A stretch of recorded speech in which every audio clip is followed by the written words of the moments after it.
Welcome back, everybody. You're here with part 5 of the PS2, PS1 collection. We are at the end, finally, of the PS2 collection. So this won't take too much longer. So, the next game in the countdown, we have Cue Ball Billiards Master, which I'm actually a huge pool player now. Got back into it with my girlfriend and one of my best friends, Anthony. And yeah, obviously when the PS2 came out, I picked up this game. This was actually really fun, and finally a game where you could see a 3D model of the table and see how the balls would interact other than just a line going across the screen. Then we have Ratchet & Clank. Really enjoyed this first game. The second one, Blue Starry Eyes, picked this up for us over Christmas to add to the collection. Can't say too much about that. What the fuck case is that?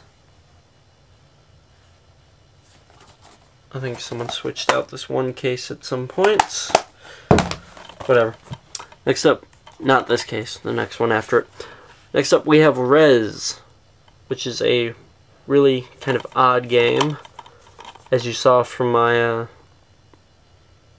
gaming inspirations, I actually did a project kind of similar to this.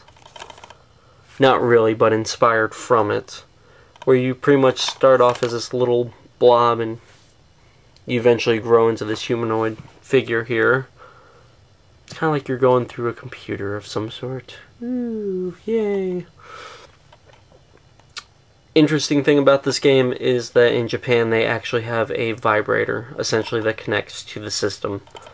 So, all you ladies out there you go! Go get this game and order that shit from Japan if your boyfriend or husband or whatever doesn't do it for you.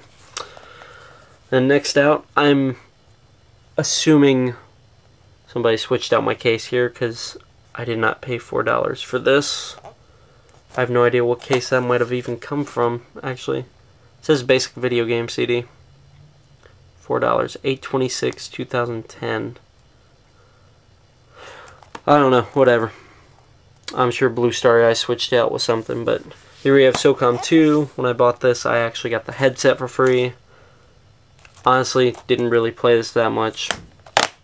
Realistic shooters just didn't do it for me at the time. Then we have Splinter Cell.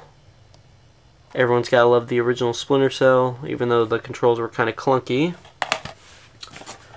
Then we have Spy Hunter. Game that came out for the original Nintendo, I believe, and maybe a couple other systems too, but this game was fucking awesome. It was just cool getting to go through some of the missions in, obviously, this generation's set of environments. And in case you don't know, Spy Hunter is essentially you're a car that's trying to elude different agencies and shit. You're shooting enemies, running people off the road, and at some point you actually go into the water. Your car becomes a boat, or if your car had taken too much damage, you turn into a little motorcycle, and that turns into a jet ski. Very odd concept, but very cool game. And I'm just going to throw these here so we can start wrapping this up. We have Tony Hawk's Pro Skater 3. I decided to pass on 4. Got Underground, which you can play online. And Underground 2. Let's see, 3 was your generic game. Underground and Underground 2 where you could really create your own character and build up your own stats.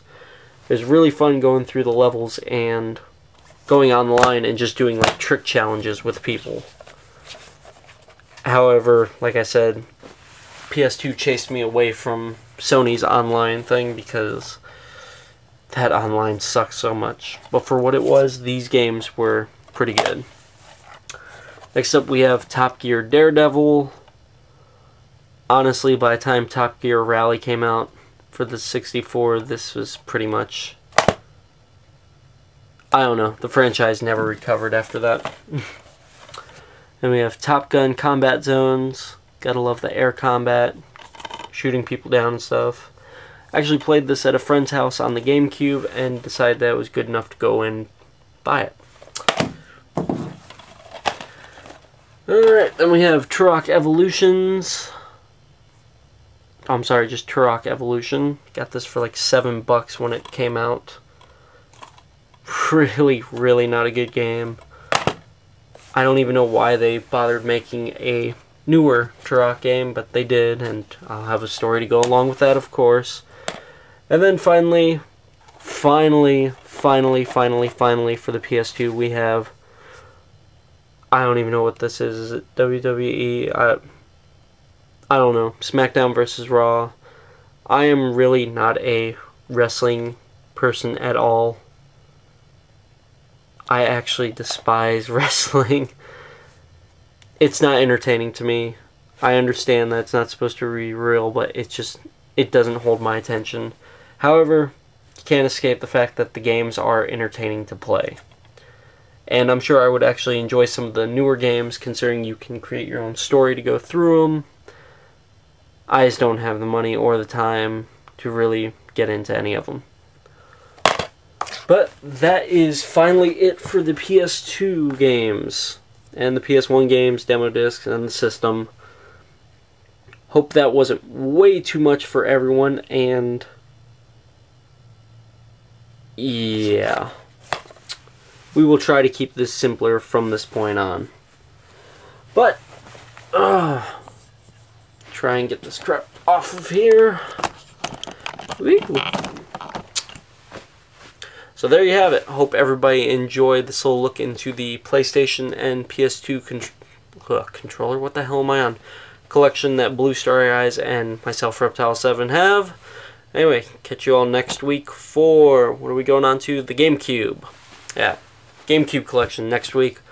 Won't be nearly as long as this, believe me. But from everyone at Deadly Aneurysm Gaming, everyone have a great week and happy gaming. Later.